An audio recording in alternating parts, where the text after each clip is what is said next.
Jer si milostivi čovekoljubi Bog i tebi slavu uznosimo, Otcu i Sinu i Svetome Duhu, sada i u vekove vekova.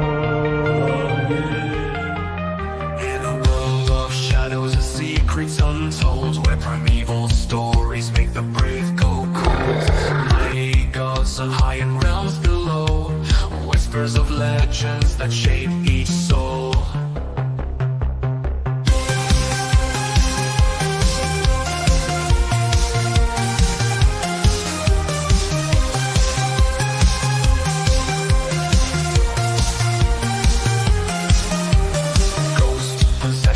And nightmarish dreams, cryptids lurking, nothing's as it seems, giants walking, angels and demons fight, only truth can bring the light.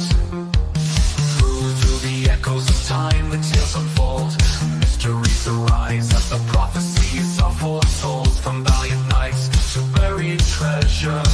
This podcast brings nothing but pleasure. Welcome to myth, mysteries and majesty. Study with us, don't be a travesty. Theology, mythology, fantasy and horror. Dungeons and dragons, Skyrim and Mordor.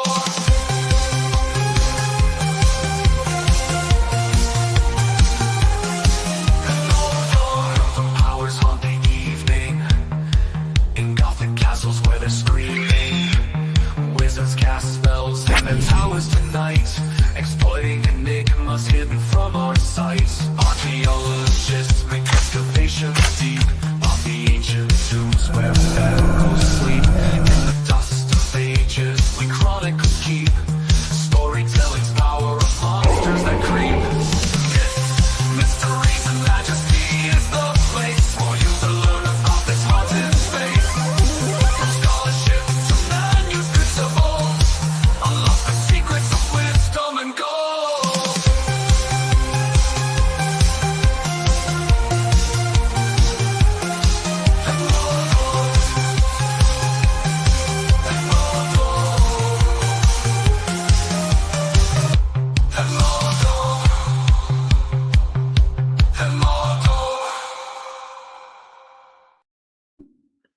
Blessed Sunday, everyone. I just want to, before we start diving with our special guest for tonight and the topic, I just want to say special greetings to our atheist friends who've been very active on the podcast, expressing their feelings. And I just want to say you're loved and you're welcome as long as you're kind and don't insult our guests. I just want to say also that the one who you reject, he loves you deeply.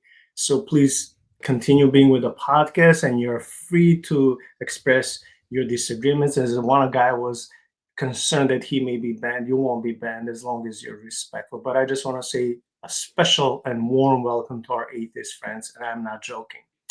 That being said, I'm so happy to welcome back Doug, who is a book author, a good friend, a Christian who has researched and read so many things in his life that whenever I have him on any episode, I learn always so much. I'm like, wow, and I love learning.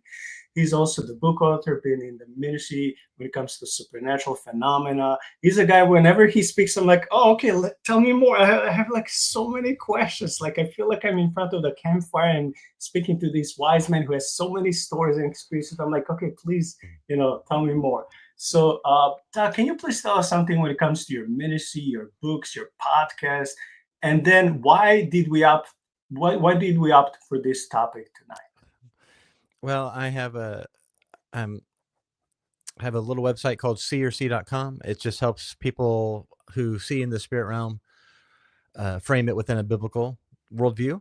You just approach that seer gift. I don't see anything in the spirit realm, but I minister to people who do, and have a book on spiritual warfare called Peace in Your House. Basically, just how to have your home be a safe place where you're free from spiritual oppression. And then, of course, the book that just came out, Seers See, which is a guide, actually, really for people who are trying to understand this thing, like how do you minister to people? If you are one of these people who sees in the spirit realm, how to understand, is it a spiritual gift? Is this new to our time, or has it always been around? And how do you use it in your current context, no matter what kind of church you go to, or if you don't go to church, how do you use this thing, the purpose of it. And it's not a very big book, but we've been over on my channel, the CRC Ministry YouTube channel. I've been talking through each section with my friend Emily, and who is just a profound, incredible teacher. And so go check that out if you want. But I'm not a vocational minister. I mean, I do serve in a church, but I'm in the corporate world. I do marketing, and I mean, so I'm just in like the corporate environment, and this is just sort of on the side. And I've been researching this stuff ever since we realized our daughter, who's now 20, could see in the spirit realm, which was, she was like 4. So like I've been sort of studying this, and it's so I don't know. That's that. But you had sort of, it's a Christmas season, and we had kind of talked about, hey, can we do something that's, I don't know, lighter, maybe more fun, and not so, I don't know. And I've always been a fan of the Lord of the Rings. I mean, since I was young, since I was like, I first managed to read it, I think I was in 7th grade.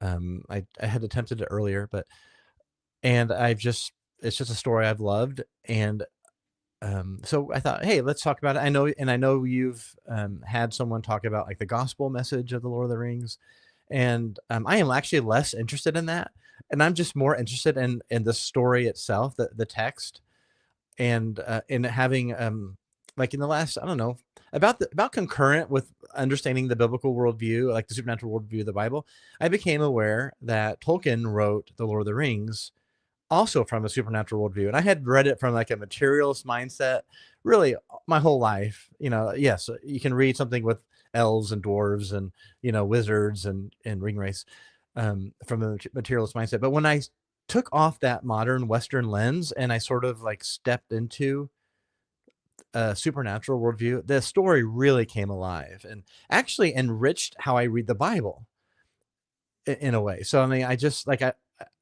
and so I thought we would, it'd be kind of fun to talk about it and like the supernatural worldview of the Lord of the Rings. And when I talk about that, I just mean the Lord of the Rings. I don't mean all the stuff that came out after, because the Tolkien estate has released stuff, and Tolkien had his letters, and whenever people would write him and he would write back, he would always go to the text. I just love it. He'd go to the text that he wrote. He didn't try to explain the text. He said, well, what's the text say? Then he would try to approach the text, And I thought, well, that's kind of neat.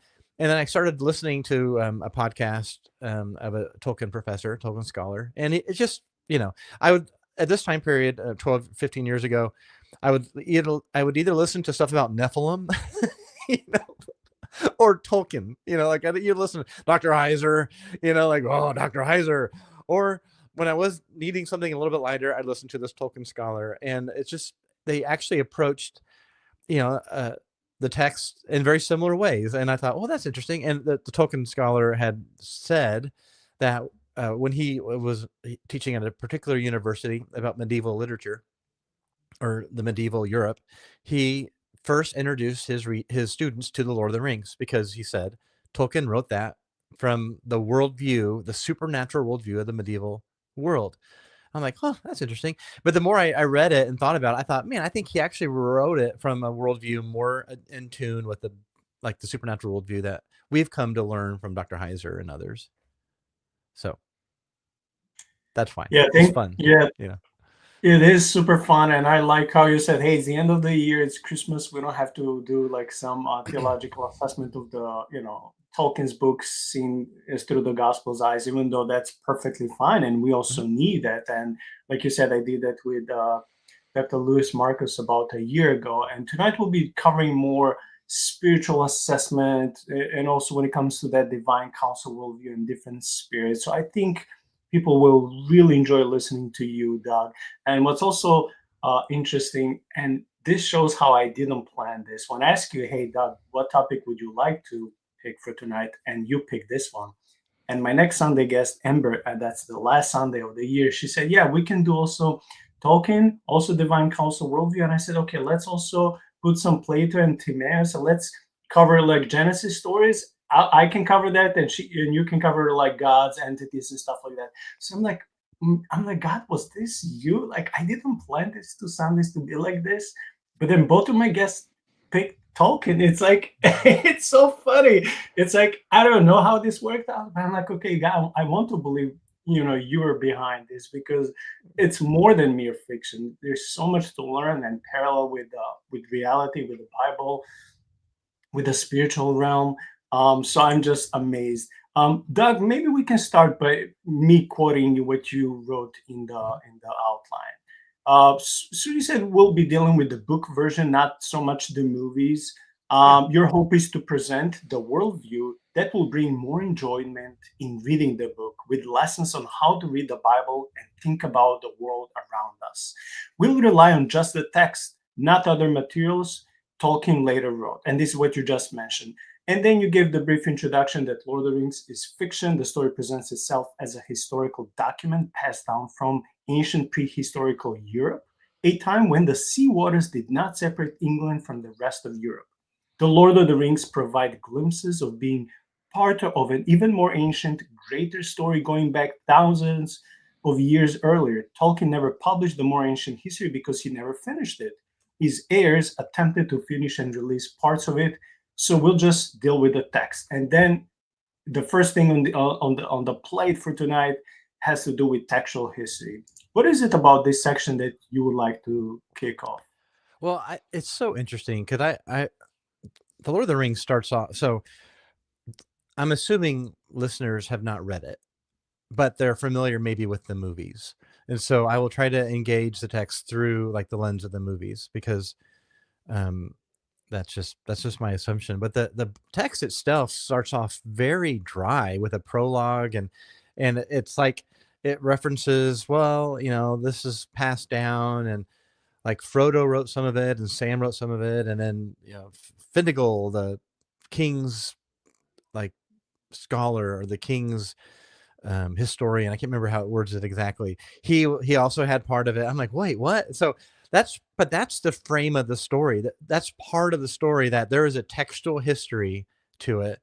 And when you read it, sometimes it's kind of fun to think through. All right, is this Frodo writing, or this Sam? Oh, this has to be Sam. And then occasionally the story zooms out and has a big scope. I'm like, oh, clearly this is the king's writer. So like after the Lord of the Ring, after the events of the Lord of the Ring, and then of course Aragorn's the king, and well, he has historians who's trying to compile stuff for posterity. And so like this textual history is really interesting. And of course, that's how the Bible was written too. Like there's a textual history to the Bible. There were editors, and like God's hand, of course, was in that. Now, this is just fiction, but Tolkien, of course, was a scholar of text, of stories. And so it's just brilliant that he has textual history as part. Like there's a part in the third book, The Return of the King, during when the Rohan's going off to help Gondor, and suddenly they haven't got there yet, and suddenly the story just in the book, it just tells a poem of what's going to happen. Like it just cuts to a poem, and here's a hint. First hint: don't skip the poems. Like I spent probably 20 years reading this book over and over again, and I would skip the poems because I wanted to get to the action, right? But like read it slowly, absorb what's going on, because there's a whole spiritual thing going on behind the text, and he doesn't tell you what's happening, he shows you what's happening. And when someone's scared for some reason and you're not sure why, there's a reason why. There's usually a spiritual reason why.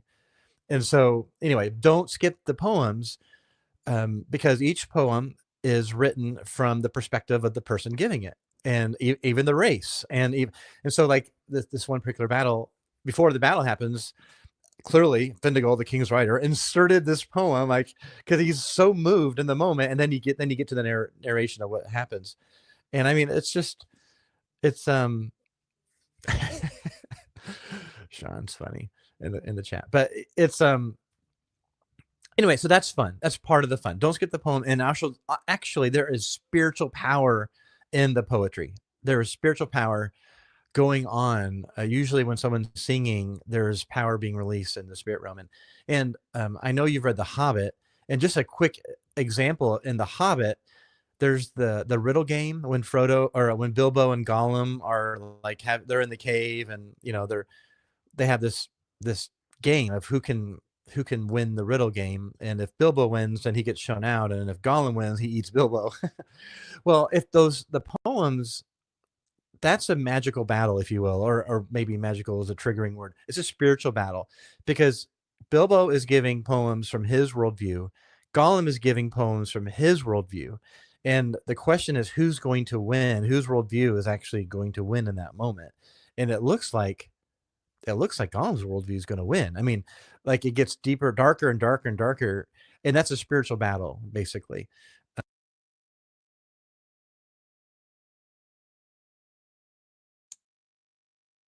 Okay, we'll wait until Doug is back. I just wanted to say that what he was saying basically reminds me a lot of, for example, of Moses, because sections of the Pentateuch, so the first 5 books of the Bible, were written after Moses, compiled, not written or edited. Okay, you're back. Can you hear us?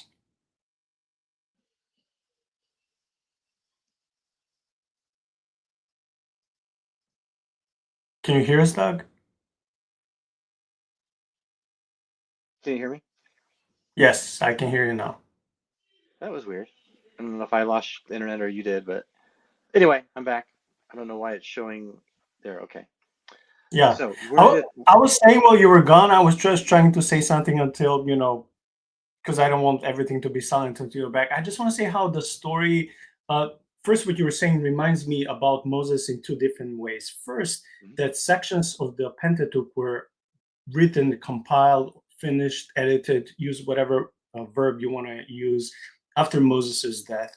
The second thing is that when Gollum and Bilbo were, so to speak, like you said, having this spiritual warfare with their puzzles, with their enigmas, with their riddles, it also reminds me of Moses when he was having, spiritual warfare with those magicians. So I'm like, wow, like there's more about Moses in Doug's story that I would expect to admit. So that was basically what I was saying while you were gone. Yeah. There's a scene actually, and I'm just going to jump ahead a little bit, where they show it in the movie, especially the extended version. They show it in the movie where Aragorn and the hobbits, they're fleeing the ring wraiths. And we'll talk about the ring wraiths in a moment, but and in the extended version of the Fellowship of the Ring, they show Aragorn singing a song about an elf princess and a human who get married. But in the book, I'll just jump to it. Let me just jump to what happens. They're in the book. They're on this mountain. There's this hill called Weathertop, and the ring wraiths are pursuing them, and they're trying. And the ring wraiths are basically spirits that are so powerful. You've heard of ghosts who can like move things, right? Like poltergeists who can move. These are spirits that are so powerful they can fill robes, and they're not quite like the films where they look like powerful, huge men. They're actually described as basically they're spirits barely inhabiting these robes. I mean, really creepy, really scary, really scary. In fact, there's a description. Yeah, there's a description whenever they're trying to escape from them. Doug, is there a way you can increase your volume a little bit, please? Because we heard you better the first time. Oh, is that better? No? Slightly. Slightly? I can try to log out and log back in to see if that's better. No, you can continue. I didn't know if how you about can that? play with your volume on your laptop. Okay. I don't know if I can. Is that a setting in StreamYard? If I can turn that up.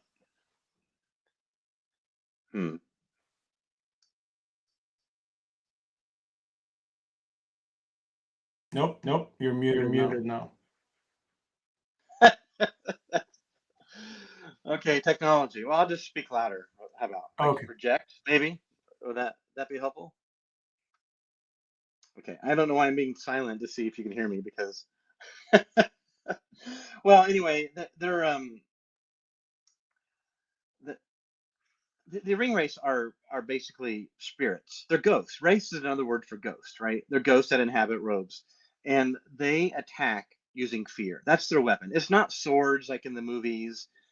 It's hard to show fear in movies, so they show swords. But in the books, it's fear, and they are terrifying. Now, can you hear me? Am I being loud enough? I hear him fine. Okay, good, great, fantastic. Yeah, they're terrifying, and they're surrounding. Actually, before I jump to Weathertop and how songs, let me just describe a time when they attack real fast. Let me just jump to it.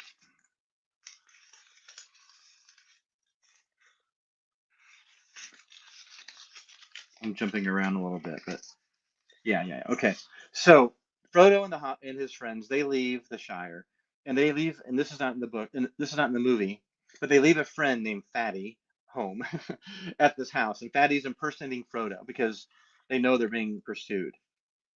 And Fatty, there's a spiritual attack on the house, so it's at night.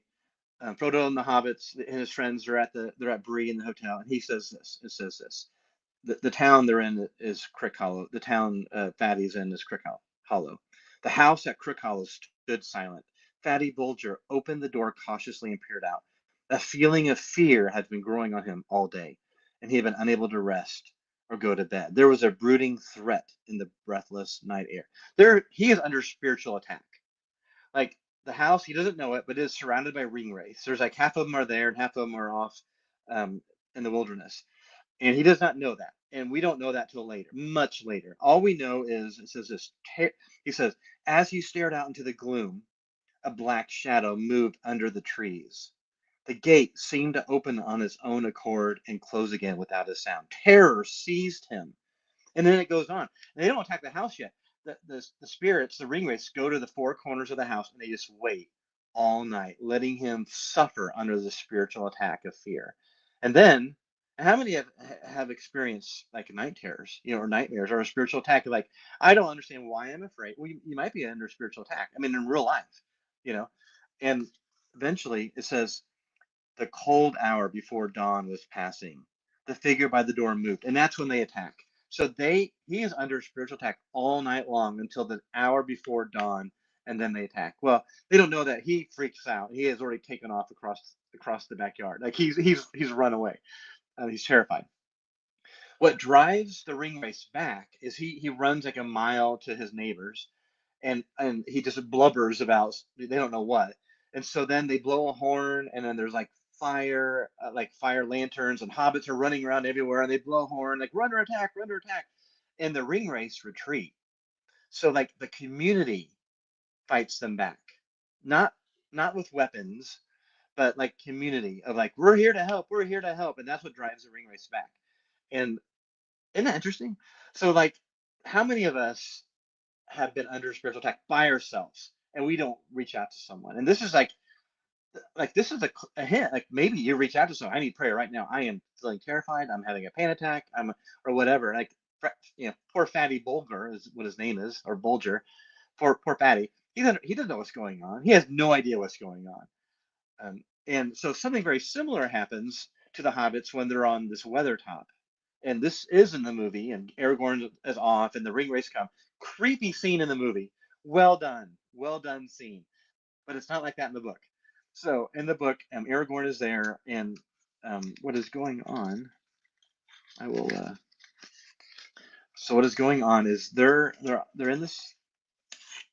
It says, as night fell and the light of the fire began to shine. So in the movie, they make it seem like the fire's bad. But in the book, the fire's good.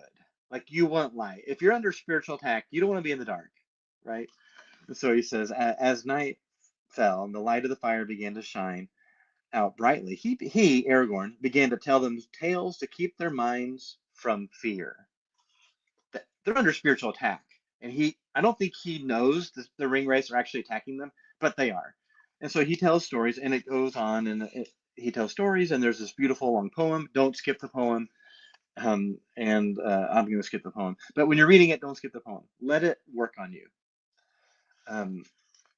Yes, exactly. Sean says, passing fire through the four corners of your property was an ancient way to ward off evil spirits. Poor Fatty is in the dark, and the spirits on the four corners. Here, Aragorn has the fire burning brightly, and they're around it, and they're terrified. And then what happens is, as soon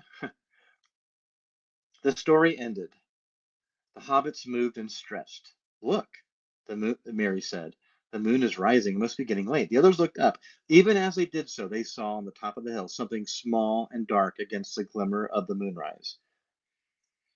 And so then all seemed quiet and still, but Frodo felt cold dread creeping over his heart now that Strider was no longer speaking. And then Sam comes running. I don't know what it is, but I suddenly felt afraid. I daren't go outside for this dell for any money. I feel like something is creeping up the slope, and that's when they attack. Basically, my point is, after the singing after the song and the storytelling stops, like I think the ring race would have attacked earlier, but they're like, oh, gee whiz, he's singing, and Aragorn's singing a song that is a sad song, but also reflects a huge defeat of like the arch enemy of good. So he's singing about that time, right? It's a huge defeat of the Morgoth, who is like Sauron's, lord. So huge defeat, ends up some terrible things happen in the process. And the ring race are like getting ready to attack and like, oh crap, he's singing that song? Well, we better wait. And as soon as he stopped singing that song and explained what happened, they attack. They attack brutally. And as the hobbits try to resist the attack, like 5 of the ring race attack, 2 of them are held back. And then as Frodo tries to resist, 2 more are pushed back. And finally, Frodo puts the ring on. And what the ring does is it transports him into the spiritual realm. And Peter Jackson, in the Lord of the Rings movies, it doesn't capture it that well. In the Hobbit movies, it captures it much better. Now, I didn't care for the Hobbit movies, but it does capture the idea that the ring transports the wearer into the spiritual realm, so he can see what's going on in the spirit realm. Very interestingly. So anyway, when he does that, so when he puts the ring on, he sees exactly who's attacking them. That these used to be humans. These used to be men.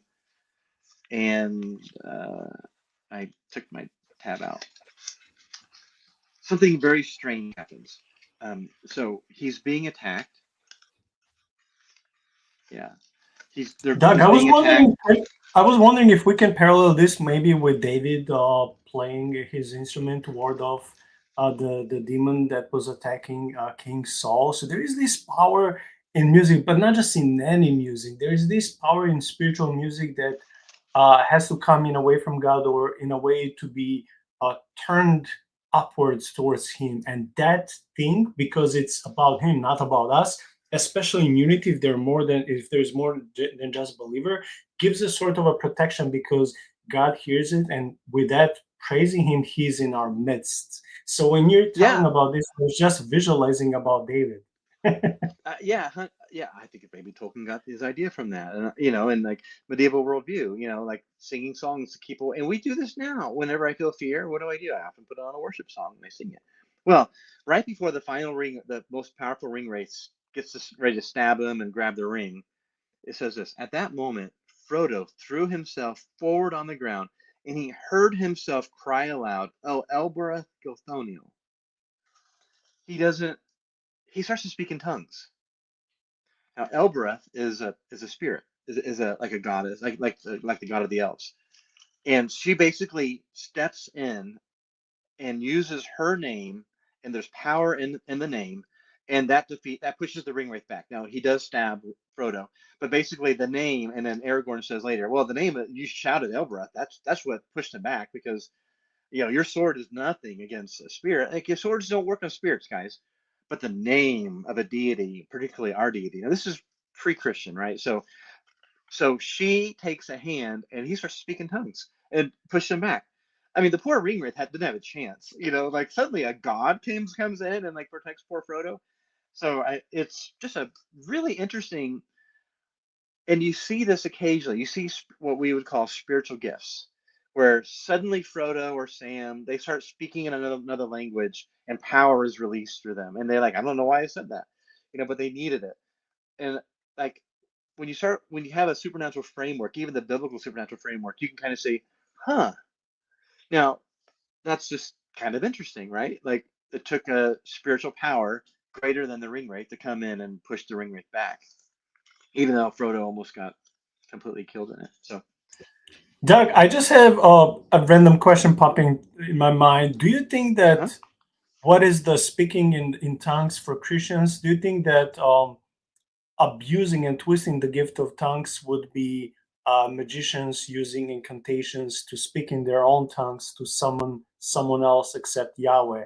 So it's Oh like yeah, this is another level of spiritual warfare we can see in many fantasy fictional books, novels, video games, whatever. You can always see something that is being twisted and manipulated and turned 180 to be used for other purposes and usually for evil. So as you're speaking, I'm like coming up with some other illustration in my mind. I feel like a preacher, like I'm getting resources and I'm just using illustrations to just add on something. But like, yeah, like so in a way, Christians, even though we don't believe that we practice magic, right? But when we praise God, when we speak in tongues, we do in a way not just praise God, but spiritual worship, spiritual warfare. We protect ourselves. We bless God. We bless in a way ourselves because of His Holy Spirit, and in a way that is otherworldly. And when the opposite side do their own incantations, magics, they're like mimicking us also to do something otherworldly. But in a way, I don't want to use the word magic because Christians can be triggered by that. But in a way, everything is so similar. It's so spiritual. It's so I don't want to use spell. I don't want to use magic, but whatever the proper word be, it's the same, but it's just the opposite side of the coin. You know, so I'm just like thinking like, how come? Not how come, but I'm just amazed how they just take so much, so like everything from Judeo-Christian faith and just flip it. yeah. I think that is extremely fair. I think it's not what is portrayed as magic in the Lord of the Rings is actually spiritual power. It's actually spiritual gifts, spiritual power. And some of the figures are embodied spiritual beings. The wizards are embodied spiritual beings. Sauron certainly is an embodied spiritual being. Unlike the movie where he's an eye, he's actually an embodied spiritual being. And um, and at one point, some elves are much closer to like nature than the humans are. And one of the elves says, like Sam the Hobbit says to, I think, Galadriel, and says something like, "Is this magic?" And she's like, "I don't know what magic is, but this is like the power we have." Like she like today she would eye roll like, "Ugh, whatever magic is." And it's just like whenever like a Christian today might pray for healing and healing actually comes. Oh, you have magic. Well, I don't know. No, not magic. It's like God just released the power somehow. Or when people speak in tongues, that's the Holy Spirit. It's not really magic. Yeah, it's not right. I completely agree with this comment that it's not like in Harry Potter where you're and so what enemy like today in real life, false prophets, the reason what makes them false is they're getting the word from a false god, from a fake god or a spiritual power. That's what makes them false healings, false signs and wonders. They're doing signs and wonders, they're just not empowered by the Holy Spirit. They're empowered by some other spirit.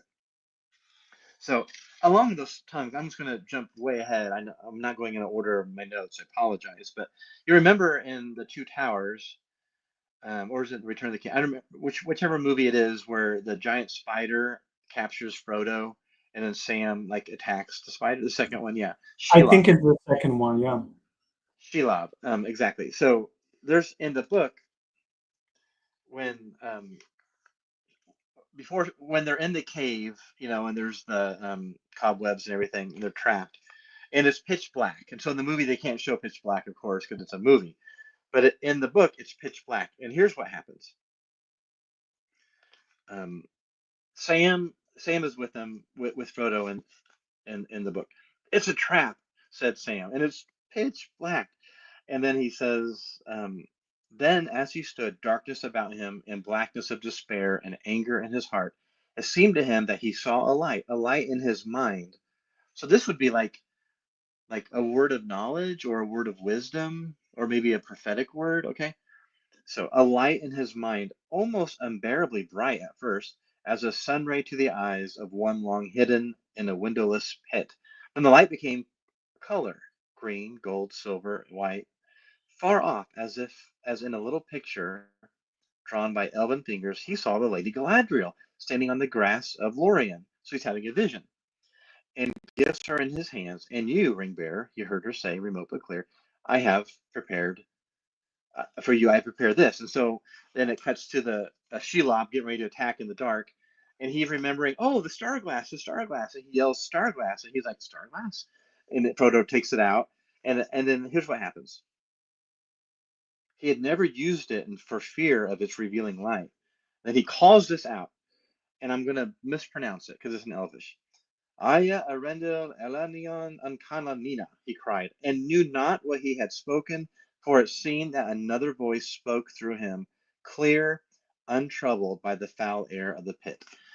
And like, so there it is again. That whatever, some spiritual power came in, and the light revealed the spider, Shelob. She's not a spider; she's an embodied spiritual power, and um, and that gives them power. So again, you have tongues again, and it happens again in the third book, the third movie, when Frodo is captured and by the orcs, and Sam goes, and the orcs fight over his stuff, and Sam's going to go and try to rescue him.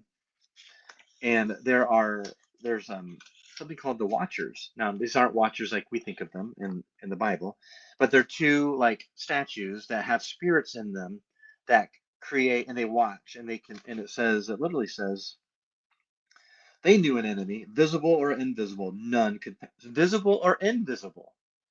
So again, I don't think he's wearing the ring right here, but they would forbid his entry or his escape, and he's trying to get through, and their will is so powerful that he can't get through. And then answering a sudden thought that came to him, a sudden thought that came to him. This is not him; it came from outside him, right? He drew the file of Galadriel and held it up, and it was able to get through. And then, so then he finds Frodo, and a beautiful scene in the movie, and the movie did a brilliant job of it. They're trying to escape, and the Watchers are more strong now. They've been like, there's no way you guys are getting out now. No way, you're done. And like, there's a ring wraith way up there, and they're going to call for the ring wraith to come down, and it's so beautiful, man. They try to get through, and they can't. And like, there's this powerful will. They can't get through the gate to escape. And then it says, Gilthoniel o Elbreth, Sam cried. Now this is Sam crying. The same thing, not Frodo. He wasn't there. For why, he did not know. His thoughts sprang back suddenly to the elves in the Shire, and the song that drove away the Black Rider in the trees. Aya Alanian and Conlima, cried Frodo, once again behind him. The will of the Watchers was broken with a suddenness like a snapping of a cord, and Frodo and Sam stumbled forward. Again, like right when you need it, spiritual power came and like gave them the extra power to get through what they needed. So it's like, and I find that beautiful, because so often, how often are we like, we're struggling, and then suddenly the Holy Spirit gives us a little extra, right? Or we get a word of knowledge, or we get a prophetic word, and like, I needed that, like, and like God is like, the story is really Sam and Frodo having to accomplish something impossible, and just like, and like, there's a divine will behind them, kind of pushing them along, helping them out every now and then, but really not taking anything away from them, just enough. Whenever the like it's been ordained, the ring must be destroyed, and Frodo's going to fail at the end, and but like, he's like, there's help along the way, right? There's help along the way, and that's kind of neat. And you can see this. I'm just jumping through some dramatic scenes. This is all throughout all three books. You see little like thoughts pop in their head, like, oh, where'd that thought come from? Or like solutions pop in their head, or out of nowhere, fire was kindled in their heart, to get through, like acts of courage, and it's kind of cool, Spirit, that's a supernatural. That's part of the supernatural worldview, and I jumped way ahead. I skipped a bunch of the cool supernatural things in the first Yeah, book. we'll be back to whatever section of the outline you want to, but I just want to see how those things sometimes, not often, but sometimes will happen to me. I would suddenly, during a sermon or podcast or work, I would suddenly get some beautiful imagery about God, His kingdom, love, grace, like the eschaton, that day with capital D to come, or spiritual warfare, or monsters, or with some I won't say necessarily a solution, but with some idea. I'm like, wow, like, and but I would never say necessarily like I have friends, oh, Holy Spirit told me. I'm like, I don't dare to say that in case I'm wrong. I don't want to say something that can not offend God, but in a way, like, how can I claim God told me something if I'm not sure? So tell people, hey, I just got an idea, or I just a thought came to my mind about this, and it's like, I don't know. Some people were more fast to jump to conclusion God said it, or just they can say, where maybe God inspired you, or you came up with the idea. But sometimes I'm just like, but it came so instantly and sudden, and it's like, could it be that it's not from me? So I'm just trying to relate to what you're saying about the Lord of the Rings characters. I think this comes to many believers. It doesn't mean you yourself are special. It just means that God can inspire you and quote unquote talk to you in a way that you're not expecting, in your life of prayer, or maybe while you're meditating. It's just amazing. Yeah, I agree. So Sean kind of was joking in the chat. Is even Saul slash Frodo a prophet? And that's referring to a scene where King Saul, who was completely apostate at the time, the Holy Spirit came on him and he began to prophesy, and people were like, "Is he a prophet now?" No, he's not. And I commented that, well, Frodo is by the end of the story, and I'm just going to call it out. This is Frodo's on a journey. Like, he goes through some stuff, but by the end, he's having very, very, very end of the story. He is talking to Sam, and he says, "You, Sam, will be my heir. All that I have and might have had I and might have had, I leave to you." Huh? I never saw that before. Like, if the all that I have and might have had, I leave to you, and also you have Rose. So he has a child, and now he's prophesying. And Eleanor, and Frodo lad will come, and Rosie lass, and Mary, and Goldilocks, and Pippin, and perhaps more that I cannot see. So he's having a prophetic. He's giving a prophetic vision. He had a prophetic word, if you will, to Sam. Like, these are the kids you're going to have, and maybe there'll be more that I don't see. But he's seeing this, right? So he's completely changed by his experience, Frodo, the horror, and he goes through some pretty horrible things. But let's jump back to the beginning of the story, and like some spiritual concepts that they certainly had in the medieval world. We don't have today, and it's arguable if they are biblical. So I'm not going to say, oh, this is biblical, but it is interesting, an interesting way to think. Now, so that sound good? Kind of go in that Yeah, direction. of course, I'm following your lead. Yeah. Yeah, yeah.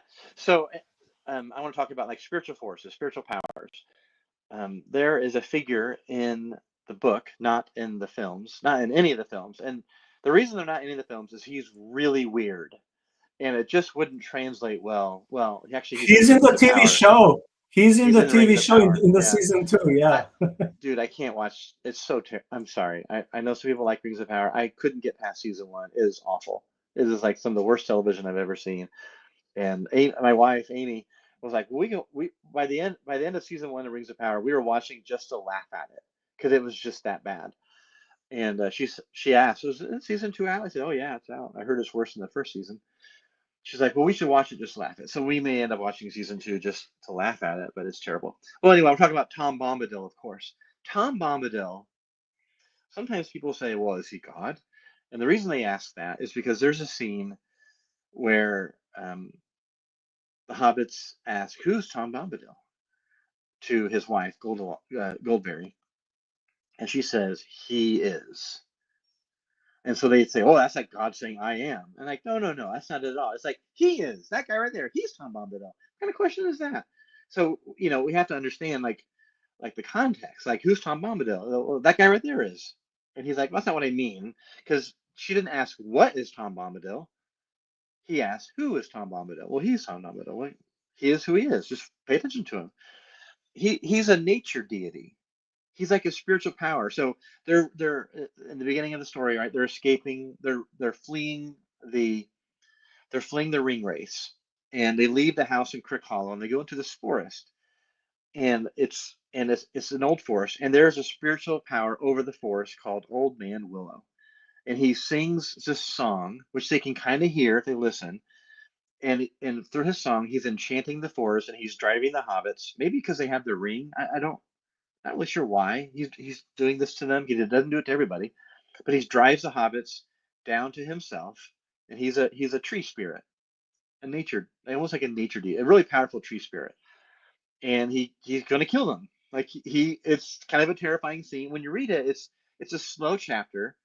It's not, there's no like fireworks and swords and stuff when you read it. And I remember like wanting to like read it as fast as I can to get through it because it's dull. But if you have a supernatural lens, you realize, oh my goodness, they're getting their butts kicked spiritually. It's a spiritual chapter. They even attempt to sing a song to defeat the power, and they get crushed. So eventually, the nature spirit, which is Old Man Willow, is about to kill them, and Tom Bombadil happens along just by coincidence, and he's also like a nature spirit, an embodied nature power, and he rescues them. And he's really weird. He's very joyful and very strange, and has a lot of interesting power. And um, yes, I agree. We did not mention that show, ugh. But anyway, and so you just have to pay attention to Tom, and he sings all the time. And whenever he's not singing, he's speaking. If you're reading this chapter, read it out loud. Read his parts out loud because he talks in rhythm. Everything he says has a cadence. Dun dun dun dun dun dun. Dun. If he was in a rap contest, he would win. Everything he says has a cadence. His songs have rhyme, but his all of his speech have a cadence, and he's just really powerful. He's a singer. He's a great singer. Tom Bombadil, and his wife, incidentally, is Goldberry. She's also an embodied spirit. She's the river daughter. So I'm not 100% sure if she's a river spirit or if she's a flower. I think she's a spirit of a flower because she's Goldberry. So some kind of flower, reeds or something, or berries. And what's interesting, if you pay attention, when you meet Tom Bombadil, he is getting a wedding anniversary gift for Goldberry. And if you really have to pay attention and read it slowly, when the hobbits meet Goldberry, they are reenacting his wedding, her wedding to him. They are reenacting the wedding. So just weird, and it's weird. And there, you just have to read the poetry and observe what's going on, and you can say, "Oh my goodness, that's very sweet." It's actually reenacting the wedding, and but her power is so strong that Frodo starts to speak, and he just bursts into song when he sees her, and he doesn't know what he's saying hardly, and it's just a really weird spiritual chapter, a couple chapters. And Tom, it rains while they're there, so they have to stay there for a couple days. And something really interesting happens while they're in the house of Tom Bombadil. Frodo has a prophetic dream. Okay, so remember in the movie, they're supposed to be with Gandalf, right? Gandalf goes off to talk to Saruman for some advice. Something similar to that happens in the book, and Saruman captures him. Now, in the book, we don't know what happens. We don't know why Gandalf's gone. The hobbits don't know why he's gone. They're just sort of freaking out. So they're just running from the ring race. They don't even know that the ring race. They just know they're scary. They don't know what these things are. They just know they're really creepy. And so they run into the forest. They get rescued by Tom Bombadil, and they stay in the house. And then Frodo has a dream.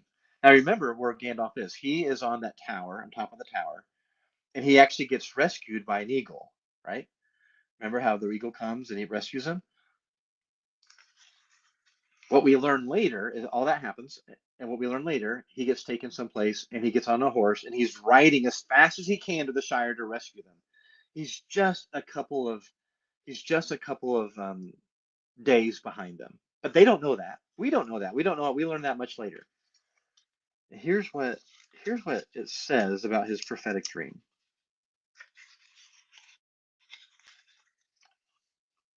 Sorry, I'm taking along. I did. Here, this Frodo's dream. Here's what he dreams. In the dead of night, in the dead night, which is great. I love that. Creepy, right? In the dead night, Frodo lay in a dream without light. He saw a young moon rising, and under until he basically, I'm not going to read it because it's going to be hard to follow, but he basically sees the tower Gandalf is on. Now, we haven't seen that tower yet in the story. So he describes a tower, and on it, on the top, stood a figure of a man, and the moon, as it rose, seemed to hang for a moment above his head, glistening in his white hair. Then he could hear wolves below, and he could hear fell voices, which are orc voices. And then he saw a great shape of wings pass over the moon, and basically a mighty eagle swept down and bore him away. And then he hears the sound of wolves, of hoofs, galloping, galloping, galloping from the east. Hoofs. And then he wakes up thinking, Black Riders. The Black Riders are going to get me. So here he has a prophetic dream, and he even describes a wind. And often in Tolkien, the wind is divine. It's a divine symbol, like God's in the wind often. Here he has a dream, an accurate dream. It's supposed to be hope. It explains, he's wondering, where's Gandalf? So he gets a divine dream. Here, Gandalf, he was captured, he's on this tower, an eagle rescued him, now he's on a horse, and he's riding to your rescue. But because he's scared, he misinterprets the dream as Black Riders are coming to get him. The dream was given to him for hope. By who? God, probably. I mean, it's God. He's unstated, but it's God. Is given to him as hope, but he misinterprets it because he's terrified. And to me, there's truth in that experience. How many times has God tried to give us something encouraging, but because we're so wrapped up in fear, we miss it? Isn't Yeah. that cool? Yeah, you got to read the Yeah, book. we tend to emotionalize every experience or every or even could be a prophecy or a promise of God. And especially if we had bad experience or continual bad experience with something, then even if God will promise us something far better in the future, we can see that through past experiences, pain and trauma, and it's hard for us to embrace. Like that's a similar thing when you tell non-Christians that God is a good father. If their earthly father was abusing them, they would not want that kind of father. They would be scared to see God as father. So there's like a lot of that filters God's blessings or promises or future or hope, call it whatever you want to see, because of our past pain. But thankfully, God understands that He has no problem giving us patience and reminding us or telling us over and again, even if He has to use different sources or different words to tell us something. So, yeah, I Yeah, understand that. the fear is big. There's another chapter in this part that is left out of the films, and I think this would make a great show. When they leave the house of Tom Bombadil to go to Bree, because they're hoping Gandalf's there, they cross the Barrow Downs. The Barrow Downs. So barrows are graves, right? So they're big like mounds with graves in them, and they're ancient. But what has happened is spiritual creatures have basically haunted these things, and they're so powerful that they can make the bodies and the graves move, like the bones move. I mean, it's creepy. I mean, it is a creepy scene. And Tom Bombadil says, "Yeah, don't go through there. Don't go that way. Go around those, okay, to the road because yeah, that's not safe." Well, for whatever reason, they become under spiritual attack again, and they actually get captured. They actually get lost, and it's a creepy scene, dude. I mean, there's fog. I mean, you just have to read it slowly and picture it. Anyway, they get captured by these things, and before they go, though, Tom is smart, and he says, "If you do get into trouble, sing this song." And so he teaches them a song to sing, and is calling on him, his name, for help. And so Frodo wakes up in the grave, and there's like a really horrible, creepy thing about to happen. I mean, it's terrifying. And he has a temptation to put the ring on and run away and save his own skin, but he remembers the song and he sings the song. And Tom Bombadil, being a nature spirit, like he just appears from miles away, and he like rescues them, and he destroys it's called a barrow wight, so a barrow spirit. He destroys it, and then the hobbits go through kind of a rebirth. He actually tells, because the creature had put the grave clothes on them, Creepy, huh? And they were having dreams of the people who wore those clothes ahead of time. Tom actually sees a jewel, and he looks at the jewel. He's having a memory of the woman who had the jewel. He's sad about it, like because there used to be a kingdom there, and the dark powers destroyed it. Sad. He has a memory of it. Anyway, so they go through Newburgh. He actually has them, and here's why it's not in the movies. He has them run naked across the field, the mountains, the hillside, just run in the sunlight, and like it's almost like a rebirth, like Adam and Eve. Like they have to get rid, like their children again, get the whole nightmare behind them, and then he finds some. They have spare clothes. He finds their spare clothes, and they put that on, and then he gets some weapons out of this barrel, some weapons. Well, this kingdom had been fighting the forces of evil for centuries. The leader of the forces of evil who defeated them is the head ring wraith. Okay, the head ring wraith. So this ring wraith's been around for centuries. Interestingly, the weapons that this kingdom had designed were designed to defeat spirits, not just humans, but spirits. So swords with blessings on them. We might say spells, but no, they're blessings.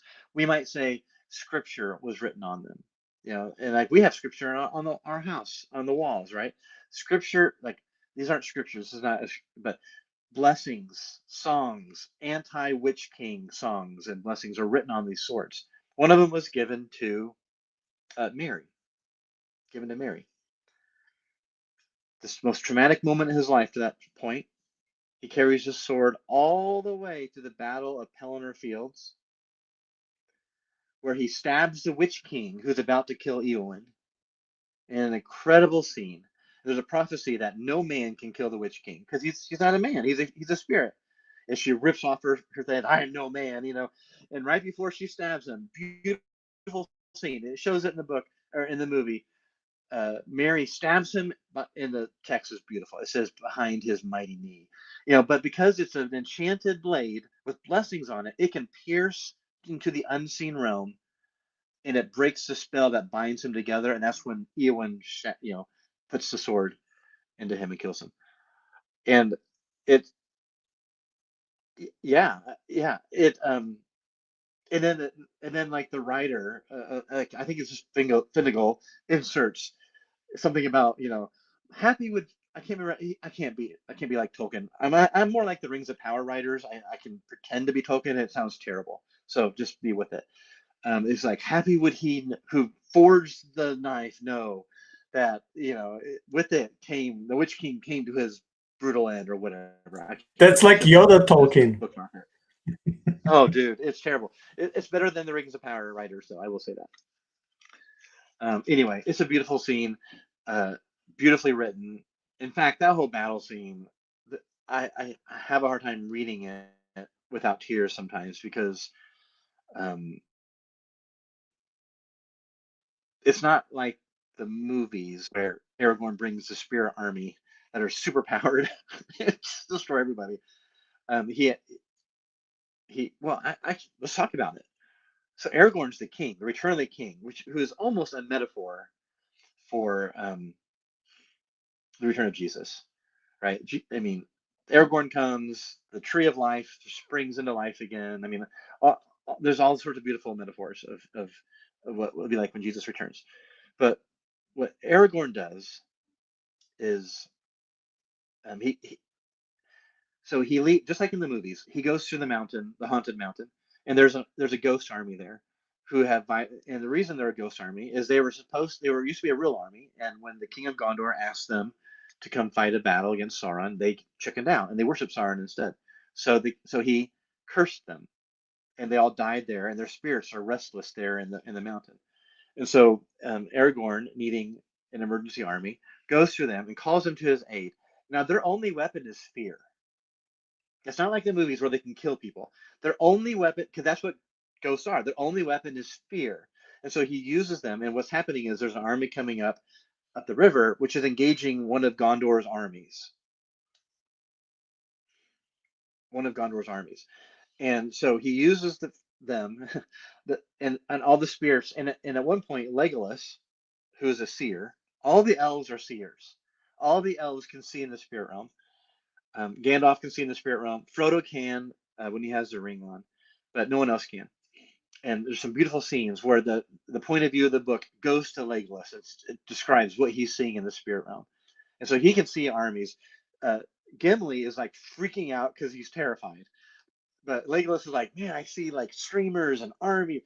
Anyway, so they attack, and the Gondorian men are terrified, but even more terrified are the attacking enemy, who basically throw themselves over the boats and drown or like flee. And that frees up the Gondor army to come up the river with Aragorn. So when Aragorn brings the ships up, it's actually an army. And the battle is not 100% convinced that anyone, it's not sure who's going to win. You know, it's not like the movies where they're super powered. The movies are fine. I'm not criticizing that. It's a beautiful scene. But in the books, it's just very emotional because Finnegal, whatever his name is, the King's Rider, steps in and poetically laments about all the beautiful people who were killed in the war to save them. You know, it's epic. It's epic.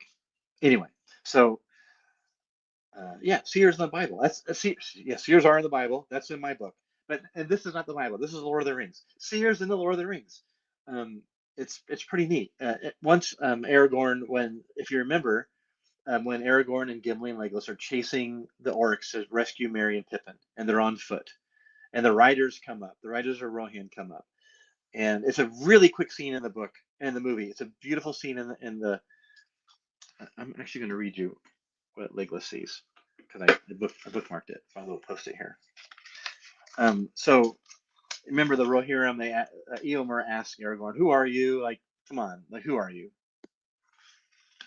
I think at one point Aragorn is faking an accent, like I'm a hick, and then as he's talking, he's sounding more noble, and Eomer's like, "All right, you're clearly not who you're pretending to be. Who are you?" And so Aragorn every now and then, unlike in the movies where he's kind of modest, Aragorn in the books is not modest. He's the king. He really wants to beat Sauron because here's a spoiler. He wants to marry Arwen.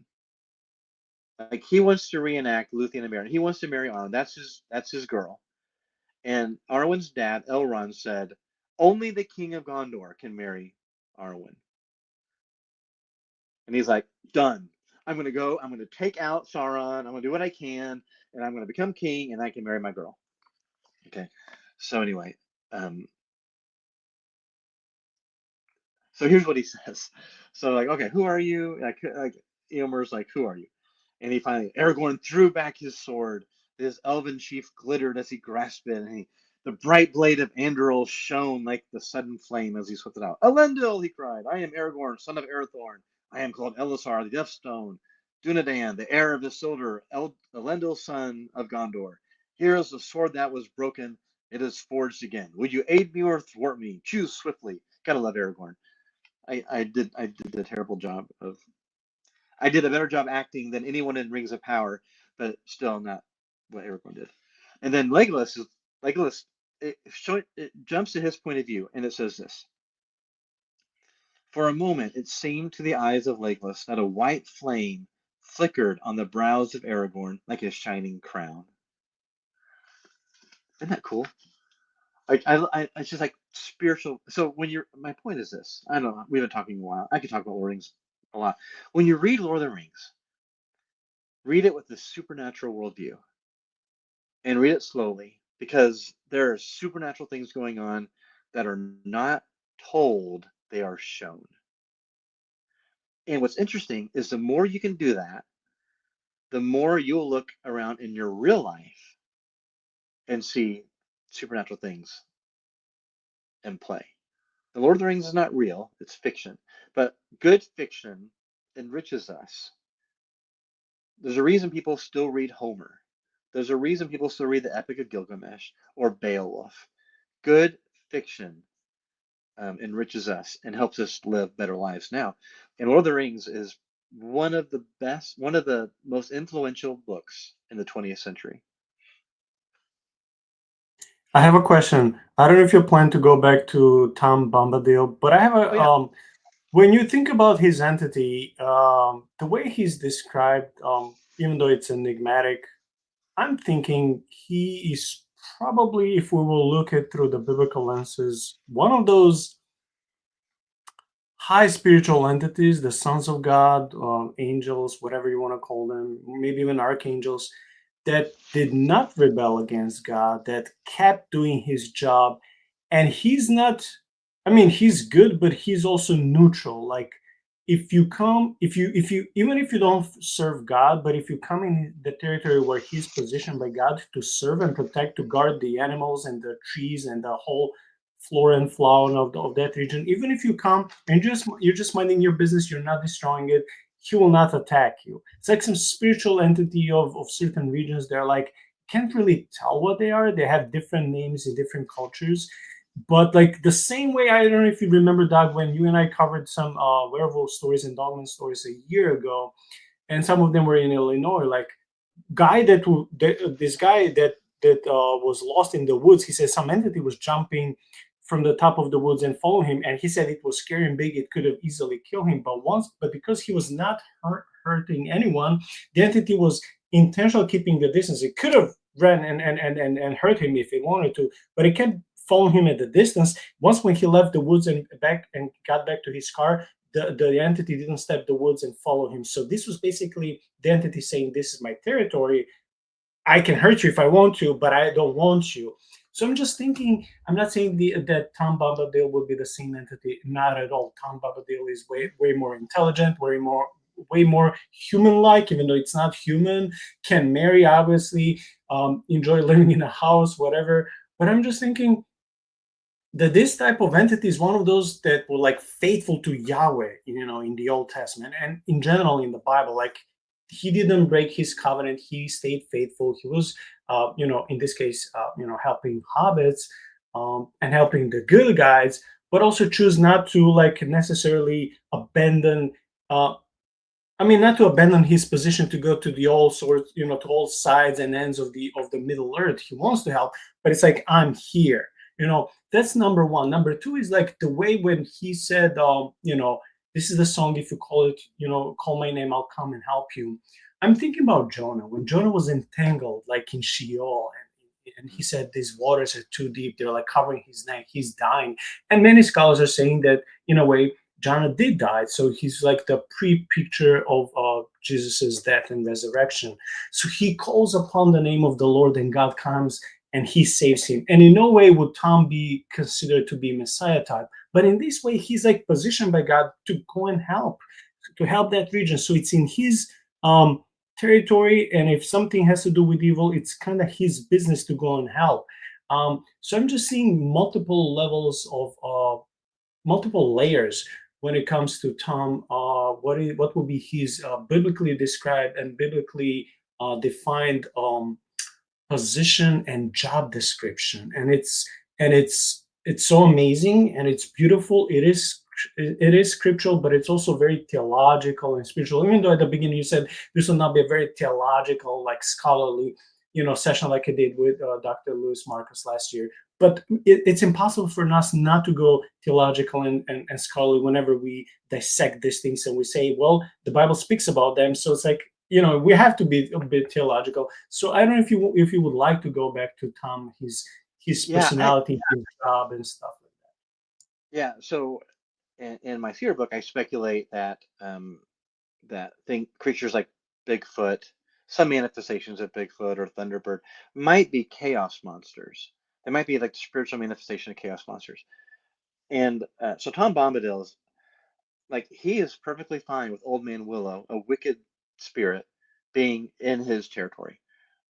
Like, and he just lets him be. And like, so Tom isn't really called to overturn evil, but he is called, he does have power, he has boundaries, and like, bad things happen in the forest, and he's not called to rescue everybody. But for some reason, he is aware. Well, he's been notified by the.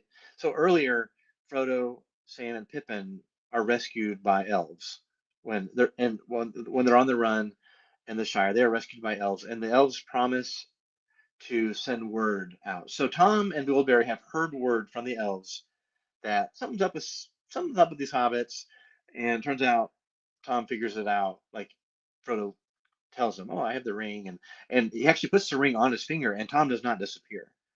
So like Tom's a powerful being. The ring can't make him disappear. Now Tom doesn't really have a mind for it, and wait later in Rivendell when they're debating what to do with the ring, someone says, "Well, give it to Tom. Maybe he can't control it." And Gandalf's like, "Well, I mean, eventually Tom will just forget about it because that's just not how his mind works. And ultimately, Sauron will eventually win because Sauron's more powerful than Tom is. Like when all else fails, Sauron will surround the old forest and get the ring from Tom. So no, that's not an option. So he's like a nature deity. I would call him almost a nature deity over certain territory. And Goldberry, yeah, I said she's like a river spirit or a flower spirit.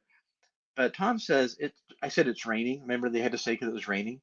Tom calls it Goldberry's washing day, and this in the autumn. It's like the last big rain before winter, I guess, and he calls it her washing day. And like, did she bring the rain? And I think it suggests that she did bring the rain. Now is she? So anyway, they're nature spirits, and it's. I would just encourage reading it and read. And something else interesting about Tom, and also the elves who aren't embodied spiritual powers. Like they are creatures similar to humans, closer to nature, and they are basically immortal. They take because they have different perspective. We only live what 60 to 100 years, so we have a different perspective on life than a spirit that lives 10,000 years. You know? And so Tom takes delight in regular things like flowers and the stars and the elves in the films are very stoic. The elves in Lord of the Rings are not stoic. They're weird. They sing and they laugh and they dance and they sing about, like even in the Hobbit, the elves sing about the river is flowing, the wood is burning, haha, the bread is baking. Like, yes, all these things are true. Why are you taking delight in it? Well, they take delight in just things doing the things they're supposed to do. And I think Tom is the same way. He's a nature spirit. He takes delight, gets annoyed with Old Man Willow once in a while. Not annoyed, just like, hey, go back to sleep, buddy. You're hurting people. And Old Man Willow goes back to sleep, and you know, and he deals ruthlessly with the spirit, the Barrow-wight. He deals ruthlessly with it. There's another series of poems called The Adventures of Tom Bombadil, and they're silly, but in one of those poems, a spirit invades Tom's house and is going to attack him, and it just fails. Like Tom chases it out of his house, and it's great. He's singing at it, he's singing at it. It's kind of funny. So like he deals ruthlessly with spirits that are evil that invade, but I don't think he sees Old Man Willow as evil. I think he just sees Old Man Willow as mean, like get off my yard kind of mean. You know what I mean? Like an old man, like these hobbits. One of them has a ring. I'm going to kill all of them, idiot hobbits. And Tom's like, no, no, no, hang on, leave him alone, and puts him to sleep. But if it's evil, if the ring race come in, I think Tom's going to deal with the ring race quite differently. But they don't come in. They go around the forest in their hunt for the hobbits. I have a question that has to do with Tom and his abilities and power and position, but it also I'm switching a little bit to saints. But it's a really curious question, and so I'm like I have to ask you, and it's okay if you are not sure about the answer. So let's say here we're talking about the Divine Council perspective. We know that the fallen ones will be replaced by the faithful human beings, so-called saints, one day. And those who passed before us, some believe they already have done this. They're already in the divine council, serving God. I really don't know how that functions in afterlife. God didn't tell us, so I'm open to any perspective. But my point is like, let's say the saints are active in spiritual life in the afterlife and they have replaced the fallen ones. Let's say, for example, Moloch or Baal were fallen ones, and now Saint Peter or some unknown saint from any part of the world replaced them. So let's say there's a Saint Andrew. I don't know. Before, what's his name? Martin Luther turned to God completely. he prayed, was it Saint Anne or something like that? When he was in the midst of that storm, he said, Saint so and so, but I know it was a female saint. If you help me, if I survive, I'll dedicate my life to you and to God. From our Protestant perspective, we would think that such a prayer and such a call for help is sinful. But please hear me out. But now that we know about the Divine Council, where the saints have replaced the fallen ones, if I would say Saint, and again, I'm mentioning that Andrew, let's say Saint Andrew of South Africa, just giving an example. And if he's alive and in God's presence, then he's pretty much active if we follow that theology. Would it be still sinful if I say, hey, Saint Andrew, because if I think that he's not positioned over this area in life, like recently back in my country, they celebrated Saint Nicholas, who is understood by many Orthodox to be the protector of the travelers and sailors. So if I would say, Saint Andrew, help me, I'm going into the cave I know I'm giving silly example, but let's say Saint Andrew was like a nomad, and he used to be known to sleep around caves, and God will always protect him, and around him there was this aura of bliss and happiness and joy. So maybe God is still using him in the afterlife to bring peace and maybe not dwarf, but like reject, repel evil spirits. Would it be sinful for me as a believer if I say, God help me, but also you, Saint Andrew, we're supposed over this aspect of area. Now I'm going to spend the night in a cave. Protect me so a bear will not attack me, or if I believe in any cryptids or spiritual enemies. Would it be, in your understanding of the spiritual realm and the afterlife and the Divine Council Worldview, would it be sinful to say such a prayer besides God? So I'm not overriding God. If I also say Saint Andrew or Saint so-and-so, anyone, also help me, would that be sinful? Because I would always say before, yes, it's sinful, don't do it. But now I'm like, I'm not sure if it's sinful. If God has replaced an entity with a human being in the afterlife, and if that's their job or region, I don't know if it's sinful or not. It's just a thought. It's let me ask the question with a question. Do you ever ask a human to intercede for you? Hey, will you Yeah, pray and for I know me where I'm you're about going to with go this. through? Yes. Yeah. Yes. So what's the difference? If we're seated in heavenly places right now, and people who have passed on are seated in heavenly places, like, hey, hey, will you pray for me about this situation? Will you pray for me about this situation? Hey, Grandma, would you mind praying for me about this situation? That's how I would equate it. So I But don't do see they it as have the sinful. power and authority to actually bless me and protect me? That's what I'm saying. Like, protect me, I'm going now in the wilderness. I don't. I mean, I don't. If if so, that power is granted by God. Yeah. How I would imagine it is, hey, we heard this prayer, Lord, can we bless? Can I do something about it? And like sometimes you'll hear stories of people visited by the spirit of someone who's passed on, and it's clearly the spirit and delivering, like it's like an angel, like literally an angel in that they're delivering a message, and it seems to have been the disembodied spirit of someone who's moved on. I like that gets that can go down a wrong path pretty quick into idolatry or ancestral worship. But if people find it faith growing, helping their faith, like maybe Saint Nicholas can be more relatable than Jesus, then rely on him, understanding that the power is actually calling as coming from the Lord is how I would go. Now I've not really studied it. Our Orthodox friends would be better suited to speak to it. Um, People sometimes will say, well, just pray to Jesus. I'm like, well, yeah, of course, pray to Jesus. And yet I still call my friends and say, hey, will you pray with me about this? Will you bless me? Can I bless you? Like, so we say that to living people. Hey, let me give you a blessing real fast, and so I release a blessing in the name of Jesus, let your kingdom come um, right now in such and such area. And so what's the difference? It's like, hey, like if there's a saint who's passed on and who's good in a certain area, hey, would you give me a blessing about this too, buddy?